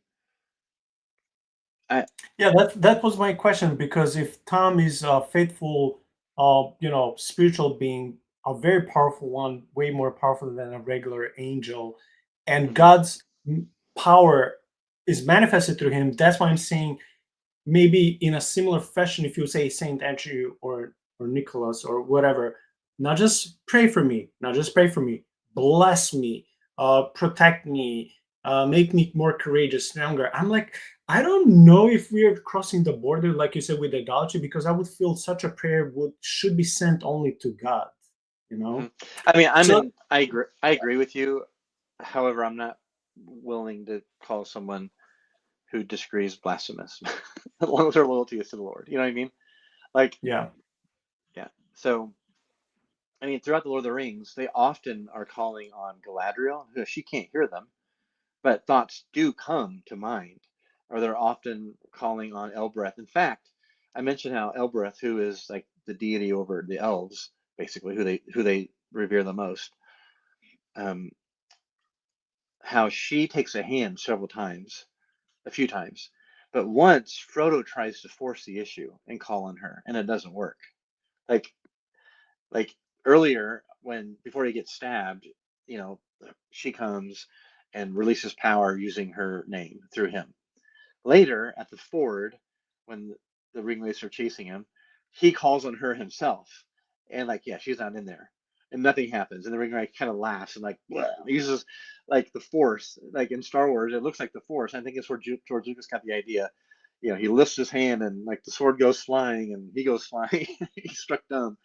It's a it's a terrifying scene, and he's rescued, of course, by the rivers, by the boundaries set by Elrond, who Elrond is a powerful elf, but Elrond has a ring, one of the rings, one of the elven rings that help. But anyway, I think, yeah, there are other. There's another territorial spirit that's not embodied in the Lord of the Rings. And if you remember, when they leave Rivendell and they're still the whole fellowship is together, and they try to go over the mountain, and a blizzard comes and stops them. And so in the book, it makes it like Saruman's causing the storm, but that's not the case. Sorry, in the movie, it's like Saruman's doing it, and like a wizard battle between Saruman and Gandalf. But in the book, it's not Saruman, and it's not Sauron. It's like the spirit of the mountain. It's like a deity of the mountain who's just really grumpy. And again, I think he's grumpy because the ring is there. It has nothing to do with Sauron. Doesn't really care. He's just like he's just he tries to kill them, and it's a little bit funny. It's not funny. It'd be terrible to have like a mountain spirit trying to kill you, you know.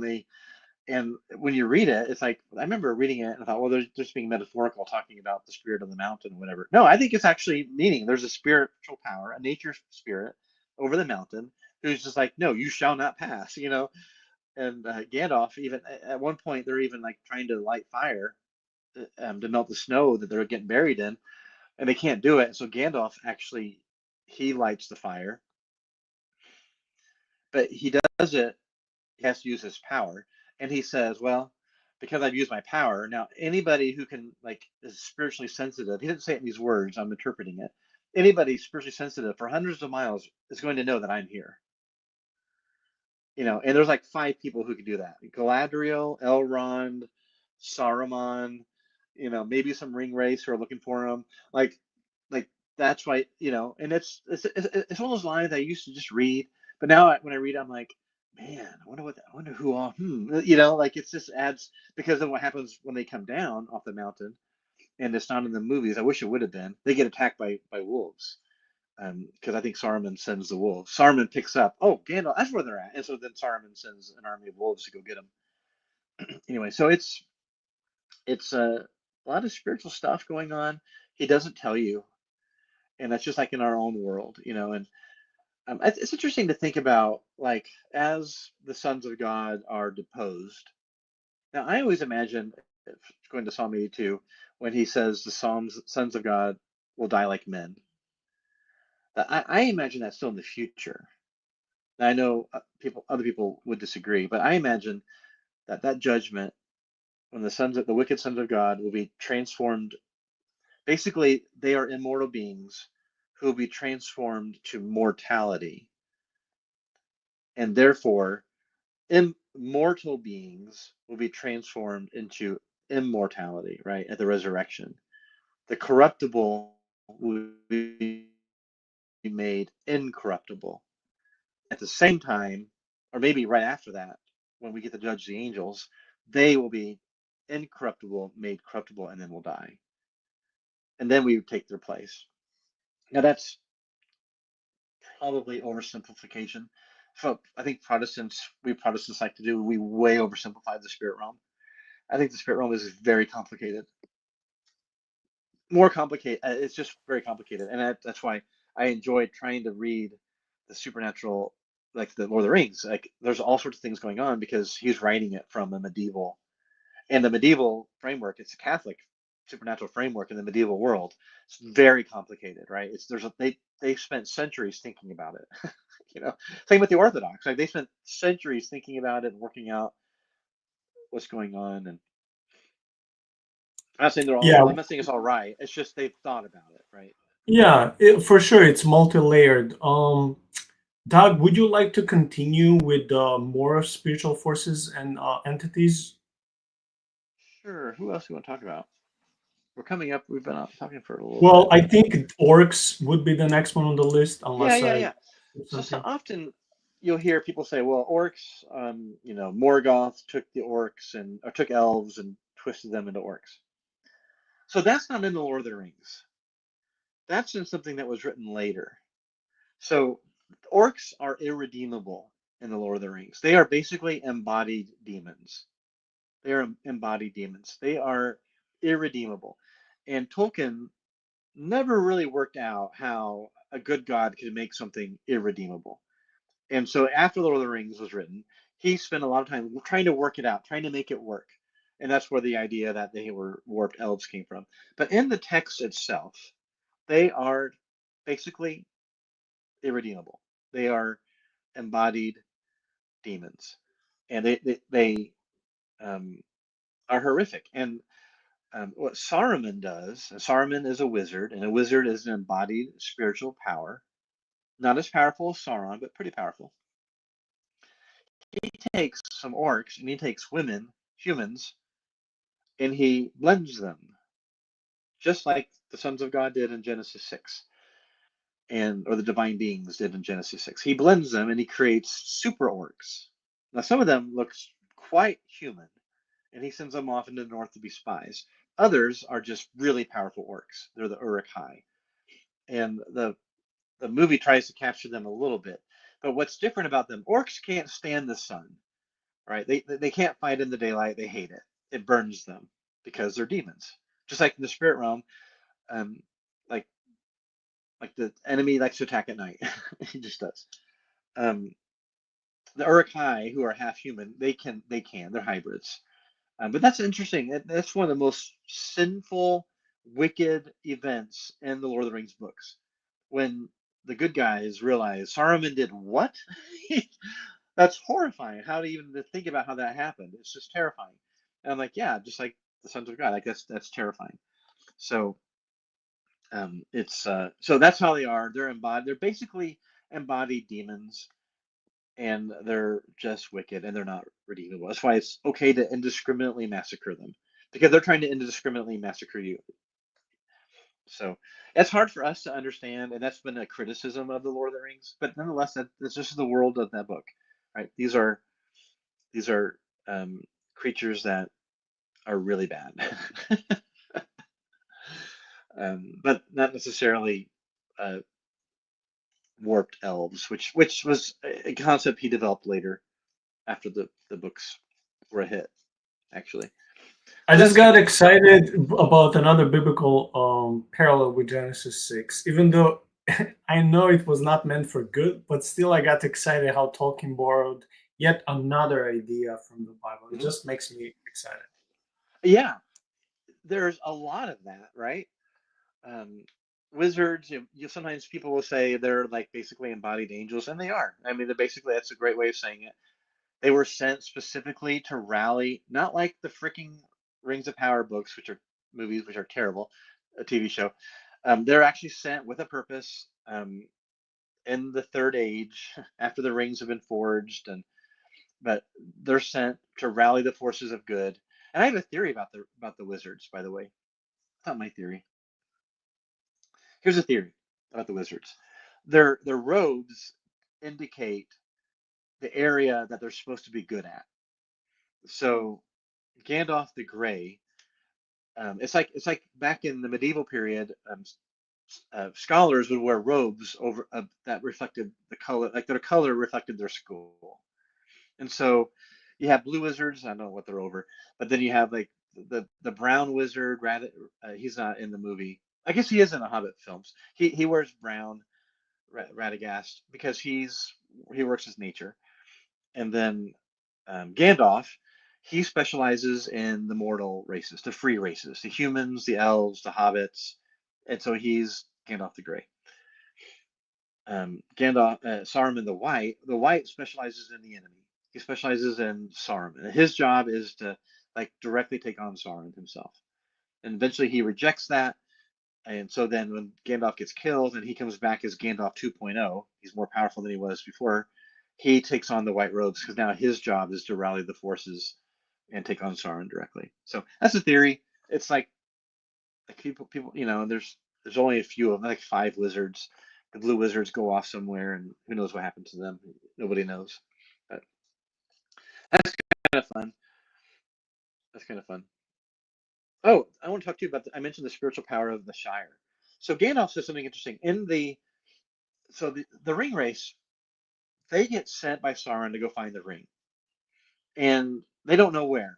Right? All they've done is they tortured Gollum, so they know it's somewhere in the west. That's all they know. And so they don't have maps. So I mean, they have maps, but they don't know where the Shire is. And so somehow these ring race, um, it's told in the appendices kind of how, but they do find the Shire, and they're going to find. It's amazing. It's amazing that they're able to find the household of the guy who has the ring, like within hours of him leaving. Like it's pretty shocking. Um, they did a good job. But Gandalf says something interesting. They kind of get lost in the Shire. So like they kind of make it up there, and then they go to the Shire and they kind of get lost, and their power just isn't good. And it suggests that the Shire is a blessed, it's almost like a sacred space. It's blessed. The people aren't 100% pure. There's some Like the mean hobbits. garden. Exactly. Yeah, exactly. It's like pure. These are simple people. There's some mean hobbits, but not necessarily evil. It's just, but the community and like they hang out together and they drink and they eat and they have kids and they're just, it's a good little place. They have It's songs. a happy place, Yeah, full with community, and yeah, not everyone is perfect. They even smoke weed, but it's like yeah, it's a right. happy place. Like there's nothing like seriously so corrupted. They just enjoy everyday lives, like the Bible say in the Old Testament, drink and marry, like and eat, enjoy the fruits of the land. That's not sinful to do that. It's only Yeah, sinful when you exaggerate. So yeah. right, right. What the sin becomes, I'll talk about that in a minute, but what the hobbits don't know is that they are secretly being protected. So Gandalf. So I mentioned the kingdom earlier that was taken out by the Witch King and like the Barrows, right? So the survivors of that collapsed kingdom is like the northern cousins of Gondor. The survivors they're called Rangers, and Aragorn is their chief, and they kind of wander around, but they also secretly are protecting the Shire, which is beautiful. And when the hobbits run into Aragorn for the first time, he describes the ring race, and he clearly has had adventures or with them. Like he's terrified of them. He's really upset. What we don't know, but he knows, and we can find out in the appendices, is the ring race have killed a few of his friends when they invaded the Shire. A few of the Rangers get killed, trying to fight them off. Now it's not clear exactly how they die, but anyway, some of them die when they invade the Shire, but then they kind of go awry. And Gandalf mentions in the Council of Elrond, yeah, who would have known that they could go all the way from Gondor to the very doorstep and then get lost? Well, it's because of the spiritual power of the Shire, right? And so when in the books, when the hobbits return after the ring's destroyed and the king's crowned, the hobbits returned. um, what has happened to Saruman, who isn't killed like he is in the movies. Saruman gets overthrown, and then he actually goes and he starts to create a mini Gondor there in the Shire, a mini Mordor. He tears down the trees, he tears down the crops, and he puts, instead of building beautiful homes in the hills, he builds ugly houses. It's turning into a desert when they get there, and the hobbits have an inkling that something's not right, and they ask Gandalf, "Are you going to go with us?" And Gandalf, "I'm not going to go with you. You guys have been trained for this. You can handle it now," which is the whole point of the Lord of the Rings. The whole point of the Lord of the Rings is you have four hobbits who are woefully ill prepared for the world, woefully, and all four of them grow. And when they come back, there's a wizard taking over the Shire. And Gandalf says, "You've got this. I'm going to go talk to Tom Bombadil." Gandalf says that, right? He goes with them all the way to the Shire. Yeah, I know what's going on. Gandalf knows what's up. He doesn't tell the hobbits. He's like, "You got this. You figure it out." And it's a sad chapter and also an awesome chapter because you see how all four hobbits, how they've changed, how they've grown, and um, they anyway, and you see the grace that Frodo has, and he, like Saruman, who, anyway, it's, without spoiling what happens, it's just they have to redeem it now. They have to fix the Shire because Saruman was trying to turn it into a mini Mordor. And so then how they do that, who's the best person to fix a desert? Well, that would be a gardener. And so Sam takes the lead. And that's the beautiful thing about the Lord of the Rings. The hero of Lord of the Rings, there's a lot of heroes, but the hero is Sam, which is why even the movies end with Sam coming home, right? He's fulfilling his destiny. He's a gardener, and he actually leads the way to restore the garden. And that is our calling too, right? We're supposed to restore the Garden of Eden by And casting he's a out. great servant, a faithful servant. He is. He's a servant all along. He's always promoting Frodo, and he's always support. At one point, he carries Frodo. I mean, and I want to end our conversation about. Now I'm thinking about Sam. Um, he. I'm talking about hope. I want to talk about two kinds of hope, and so you see a theme of hope. Two kinds of hope. There's the Elvish word. I have some notes. I did not send you these notes. Let me call it up. The Elvish word for there's two Elvish words for hope: Estel and Amdir. Estel is this deep hope that no matter the present circumstances, good will win. We might not make it. We might get killed. If you're a World War I officer in the trenches, and there's death and there's rats and there's no man's land, and there's gas. Tolkien was gassed. There was he lost all of his friends but one in World War One. There's no hope. You're not going to survive tomorrow, right? That's just thought. And you look up, and there's a scene where Sam and Frodo are in Mordor, and there's the gas, and it's desolate, and the mountains stop, and they're out of food, and they're out of water, and are they going to make it? And he looks up through the smoke, and he sees a star, and he says, "Look, Mr. Frodo, even if we lose, the darkness will never blot out the stars." In other words, God will win, even if we don't survive this. Even if Sauron gets the ring, ultimately good will win. And we have to have that hope. And in fact, Aragorn, when he was a kid, was named Estel. That kind of hope that the Creator will see his end, will have his way. The other kind of hope is more optimistic in a way. It's like, I have hope that I'm going to survive the battle. I have hope that I'm going to get the promotion. I have hope that I'm going to make it to tomorrow. Like, I have hope that we're going to make it, and that friendship, that we will persevere through today. But even if we don't persevere today, we have hope that in the end, nothing's going to stop the Lord's will. Now I'm going from Lord of the Rings to real life, right? Like we have hope for We have our hopes and dreams for our family, and that in your business and your ministry and day-to-day life. But even if they all fail, we know Jesus is going to win. Two kinds of hope. And you see that interplay throughout the Lord of the Rings, where they are on the verge of despair, and then someone reminds them, but we win in the end. Like we win in the end, even if we don't win today. And when the Rohirrim go off to battle, and they're like, we're going to lose. Like, we're going to lose. We know we're going to lose. There's no chance we're going to win this battle. But we're going to do it anyway because we gave an oath.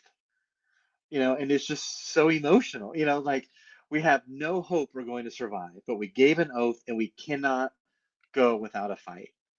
And we'll have hope that someday, like they even say, I think at one point, because the Rohirrim are all about singing songs about their heroes, maybe no one will be left to sing our song. But we have to do it anyway. And it's so emotional because I would say God has been orchestrating events. So just when the worst thing looks like it's happening, and in the case of that particular battle, when the Rohirrim go to try to break the siege, and they can't, they know they can't. The army comes up on the ships, and that's it. We're doomed. But it's not bad forces. It's Aragorn and the new Gondor's armies. Who they're not fresh. They're tired. But then it's like, oh my goodness, and then you just like the story, the power of Tolkien's writing brings chills. And over again, it looks like Amdir, just daily hope, like it's lost. But Estel, the unwavering faith that good will win, that is like what's driving things. And that's what's something beautiful about this story, other stories similar to it. Yeah, thank you, Doug. It also, your concluding thoughts gave me also, well, they remind me of God's goodness despite of our lives going down and being discouraged and being depressed or being just seeing yourself and how things could be better in different areas of life, but they're not. And that's a very good reminder. Even if my flesh falls apart, even if the whole planet and world collapse around me, my hope is in the afterlife, in the one who is beyond everything and completely otherworldly. Even though in his otherworldliness, he also chooses to be present with me in now. And that's something that we as Christians should never lose, because it's the hope with capital H. It's the hope of all the hopes out there. It's not a hope in your boss. It's not hope in your abilities. It's not hope in your family. It's not hope in your career. It's not hope in your possessions. It's not hope in science. It's not hope even in your pastor. It's hope in Christ exclusively. It's And like when we this is pray for healing and nothing comes and they die from cancer. And it's like, where is God in this? Well, don't lose. You may lose. You have hope that the cancer is defeated, and it doesn't. But we have Estel. We have the hope that, you know what, the resurrection is still coming. And we do have the hope that ultimately the cancer, the Leviathan, as I would call it, Leviathan will be slain.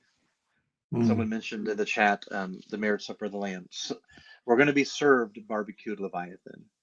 And that life manifests in things in chaos like cancer, and often cancer wins.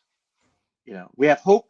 We have the one kind of hope that we can defeat the cancer, but there's the ultimate hope that ultimately God will defeat the cancer. There's two, the two kinds of hope. And again, I reading stories like Lord of the Rings, who are rooted into a biblical supernatural worldview. Other books are like the ones by C.S. Lewis. It has made me a more thoughtful Christian when it comes to even reading scripture. Yeah. I think this is one of those things that Heiser calls already but not yet. Like, the devil is defeated, the death is defeated, the cancer is defeated, but we don't see that yet. They're all defeated. Their time is coming soon. Yet we still live with those consequences as realities in our mortal physical life. That's that paradox of already not yet.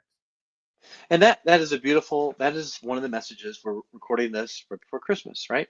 That is the beautiful message of Christmas, when God came to earth to finally deal with the curse, the corruption of the Watchers, the the the control of the dark spiritual powers over the nations. Like, he came to deal with all of those things to give us new life, and that is what our hope is rooted in, not our everyday present circumstance, which we have hope for that too. Again, two kinds of hope.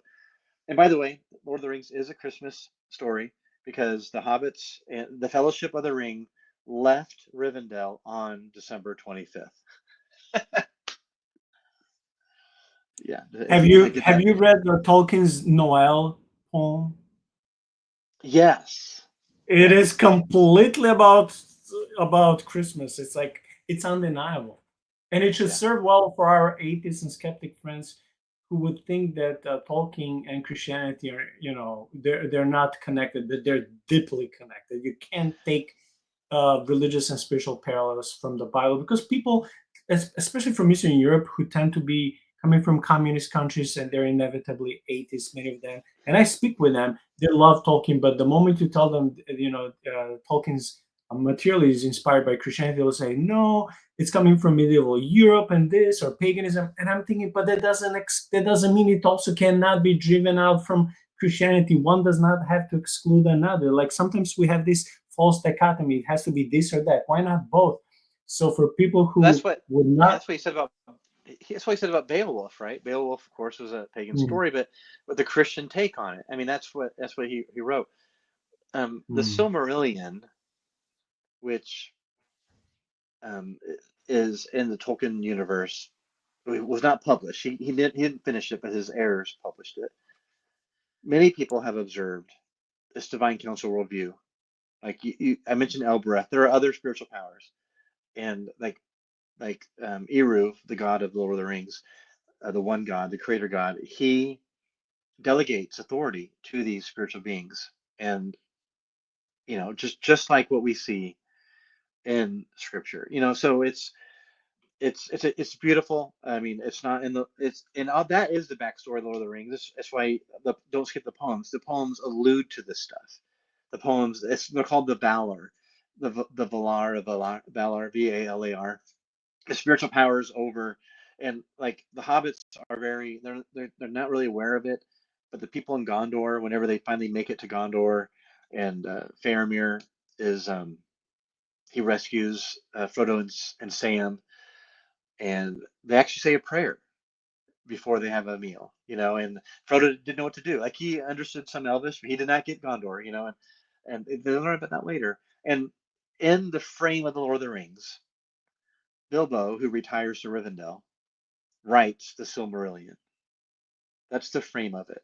And so he works hard to compile and translate the Elvish histories, and that is Bilbo's work. And so it's just, and I love the frame of it, right? It's the framing of the story. Um, it's fun. It's so cool. Bilbo, who starts, and he starts so parochial, such a goofball, can't even, you know, more like a grocer than a burglar, right? He's and he grows so much by the end of the Hobbit, he's doing poetry, and by the end of the Lord of the Rings, he's translating the works of Elvish, right? That is growth and maturity, in Tolkien's view. The hobbits, they are kind of bumbling, a little bit selfish, bumbling, and by the end, they are selfless, right? They are mm, selfless. yeah. Well, Doug, it's been such a pleasure for this hour and 50 minutes. I'm thankful for so many eye-opening spiritual, theological, religious, metaphorical parallels between Lord of the Rings, theology, the Bible, uh, explaining to us so many different entities, species, themes in a deeper level that many of us didn't see, before. So I'm thankful for that, and I hope myself personally will start reading a Lord of the Rings trilogy sometime next year. Because now I'm reading C.S. Lewis's Space trilogy, and I'm bored. And some Oh people my goodness. would Are think you I'm a really? heretic. Well, I'm bored because I'm still reading the first book where he's just describing every atom, every millimeter, every second of his day or of the planet. I'm like, dude, just Yeah, give me some action. that's Anyway, fair. that That's fair. yeah. That's it's People say that completely second fair. and third book are much better and Yeah. packed with action and more biblical metaphors and stuff. I'm like, okay, let me just finish with the first one. That being So said, yeah, so you want to say Ransom, something? right? The main character, Ransom in the first book, he's Uh-huh. modeled after Tolkien. Did you know that? C.S. Lewis No. modeled Ransom after Tolkien. So Beautiful. wait. Ransom is a doctor, right?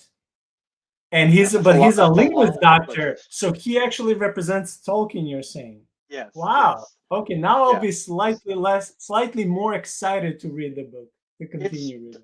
honestly, it's weird. I mean, both the first two books are very strange, brilliant in their way. The third book, I'll be interested in your take on it. If I Yeah, survive, if I yeah. survive, I'll. If not, I'll have to switch to something like Lord of the Rings or I don't know. I also was reading. I bought a whole book like collection of Dr. Brown's mystery detective stories, and I was also disappointed. I'm sorry if someone is upset with it. I'm just disappointed. I expected That's fine. something way more mysterious, something way more horror, something way more like making you like want to depict like a movie in your head when you're reading those stories. It didn't intrigue me. That being said, Sean is saying I'm being blasphemous because of Tolkien, not Tolkien, but because of C.S. Lewis. That's okay. I'll take it. I better to be blasphemous against C.S. Lewis than God. So I'll take it. God, may God continue blessing you, giving you wisdom, protecting you and your family, making even more fruitful your writings, your studies, your ministry. We'll do another collab episode sometime next year. And Yeah. until then, yeah, may God, do something even more in your life so that we'll have more material to talk about next time. And if I don't see you online, Merry Christmas, Happy New Year, and I hope 2025 will be even more fruitful and better for you and your family. There's good stuff coming. Stay tuned. Thank you. God bless everyone and thank you. All right. Bye bye.